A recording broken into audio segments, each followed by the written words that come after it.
Hi எல்லாருக்கும். இன்றைக்கி வந்து ஹோம்மேட் செர்லாக்கு இன்ஸ்டண்ட்டாக எப்படி செய்யுதுன்னு பார்க்கலாம். இது வந்து எமர்ஜென்சி ட்ராவலுக்கு இல்லை சீக்கிரமாக ஏதாவது செஞ்சு கொடுக்கணுன்னா இது வந்து ரெடி பண்ணி வச்சுக்கலாம்.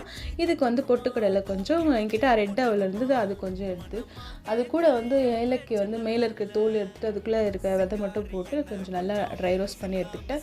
அதுக்கப்புறம் கொஞ்சம் நல்லா ஆறுனதுக்கப்புறமா ஒரு மிக்ஸி ஜாரில் போட்டு பிளெண்ட் பண்ணி எடுத்துக்கிட்டு நல்லா ஜலிச்சு எடுத்துக்கிட்டேன். இது ஒரு ஏர்டைட் கண்டெய்னரில் ஸ்டோர் பண்ணி வச்சுக்கலாம். அதுக்கப்புறம் இது நல்லா ஹாட் வாட்டர் போட்டு அப்படியே மிக்ஸ் பண்ணி கூட தரலாம். நான் வந்து ஒரு 2 to 3 மினிட்ஸ் குக் பண்ணி எடுத்துக்கிட்டேன். அதுக்கப்புறமா அப்புறம் எல்லாம் ரெடி பண்ணி வச்சுட்டு ஈஷான் குட்டிக்கு சாப்பிட வைக்கலான்னு சொல்லிட்டு ரெடி பண்ணி எடுத்துக்கிட்டேன். ஈஷான் குட்டி சாப்பிட வைக்கிறதுக்கு வந்து ஒரு 2-3 பேர் வேணும். அவங்க தாத்தா அப்புறம் அவங்க அம்மம்மா வந்து 2 பேரும் சேர்ந்து ஊட்டி வச்சுட்டு இருந்தாங்க. அவங்க சித்தி வந்து சிரிக்கி வச்சுட்டு இருந்தாங்க. அப்புறம் நல்லா சாப்பிட்டாரு. ஃபுல்லாலாம் சாப்பிடல, ஓரளவுக்கு 3/4 சாப்பிட்டாரு. இந்த வீடியோ உங்களுக்கு பிடிச்சிருக்குன்னு நினைக்கிறேன். பாய்.